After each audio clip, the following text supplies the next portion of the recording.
What is going on, everybody? It is Handles, and with the 2017 NBA playoffs already nearing its end, we've got some great flops throughout it.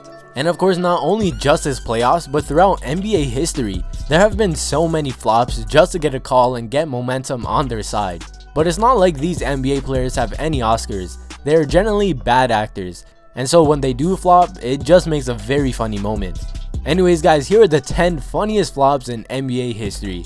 So to start things off, I think it's best to start with one of LeBron's more iconic flops, but trust me, there might be more of LeBron in this video. But in the 2016 NBA Conference Finals between the Toronto Raptors and the Cleveland Cavaliers, LeBron was trying to break up a fight between Bismack Biyombo and Tristan Thompson. But when LeBron got in there, he was hit in the mouth a little bit by his own teammate Tristan Thompson. But after he got hit, he acted like someone just went up and punched him right in the face with full force, and then he went to the ground just holding his mouth. I think LeBron was trying to act like one of the Raptors hit him, and he succeeded. The referee called a technical on DeMar Carroll, but after the refs reviewed it, they rescinded the technical after seeing LeBron's own teammate hit him and the fact that LeBron just flopped. You know, this one seems normal at first. Tony Allen was just popped in the jaw after Gordon Hayward tried to create some space. You just can't really tell anything when looking at this view. But after replay, damn, this has got to be one of the greatest flops of all time. Not only can you clearly see Gordon Hayward not even touch him, Tony Allen just acts like he got hit. But after Tony does a clear little small flop, he looks at the referee just to make sure he got the call, and when he realized he did, he falls to the ground acting like he just received a shoryuken to the jaw. Yeah, this definitely is a bad call with even worse acting, but it did make a very funny moment. And this flop is definitely one of my favorites, especially with it happening just recently in the 2017 NBA playoffs. With the Wizards up big, being up 25 after Marcin Gortat's putback, I'm not sure what was the need for it, but Bradley Beal decides to defend Isaiah Thomas full court.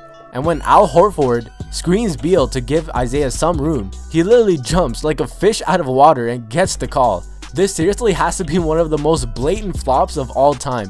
I have no idea how the refs couldn't tell Beal clearly flopped, as nobody would ever jump like that. But it might have been a little bit of a moving screen by Horford, but in today's NBA, that's a perfectly legal screen.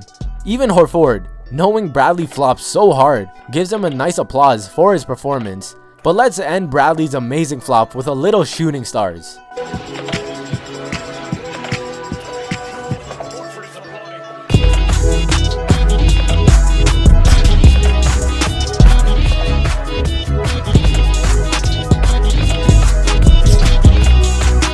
For some reason, Lance Stephenson is only good on the Pacers, but when he was on the Hornets at one point, and basically the only thing he really got out of them was one of the most classic flops of all time. Lance here runs right into Harrison Barnes, but I guess when he did, his left arm was up, and when his left arm collides into Barnes' shoulder, he hits himself right in the face.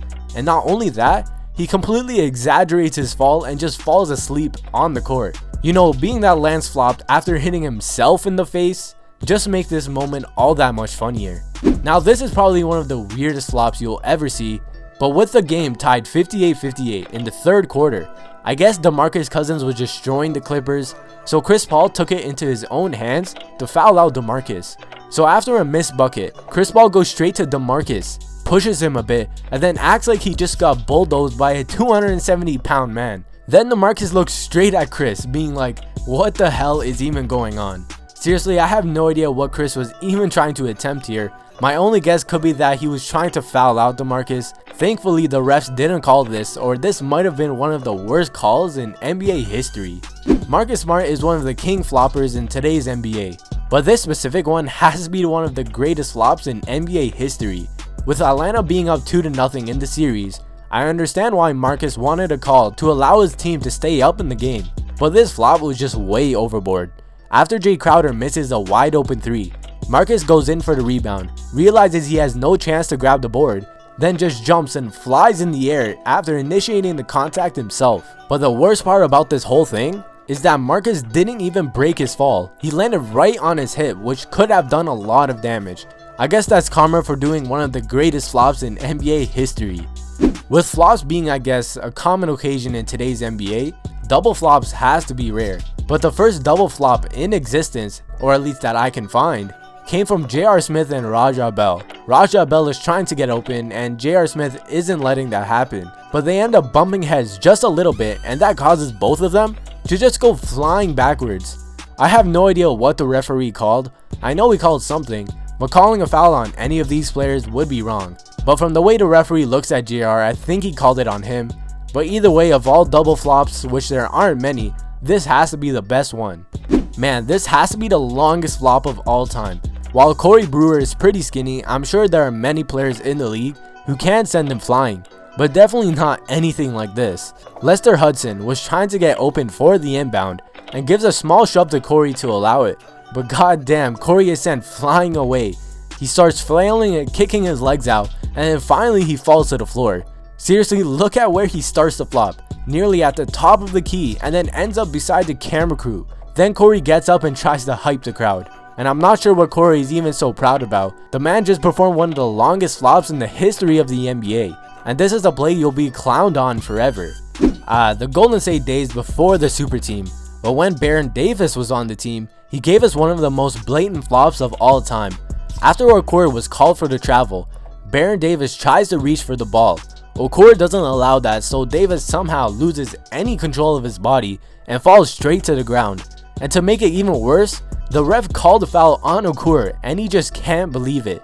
And even after that, Okoro still helps Baron up. That's a lot of sportsmanship to just help a player up whose nervous system became dysfunctional for a split second after you barely touched him.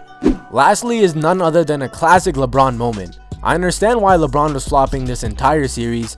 His team was really struggling against the Pacers, but this flop seals the deal. Now LeBron is going in for a layup and David West fouls him. There's no question for that foul, but sadly there was a sniper in the building and he shot LeBron as he was getting fouled, and this caused him to fly forward into the stands, and one can only assume something tragic happened. And after he falls to the ground, you can only see LeBron's legs and they ain't moving. And even Norris Cole goes over to check if LeBron is still alive by tapping him, and he still gives no response. But later, it's revealed that LeBron was completely fine and he continued to play. And those were the 10 funniest flops in NBA history. There might have been some more you guys wanted to see, but I can't include everything. But I understand the whole flopping concept for players because they want to make their team win at all costs. But some players really take it overboard and just create a dumb and funny moment. Anyways guys, that's it for today's video. Till next time, I'm Handles, and I'm out.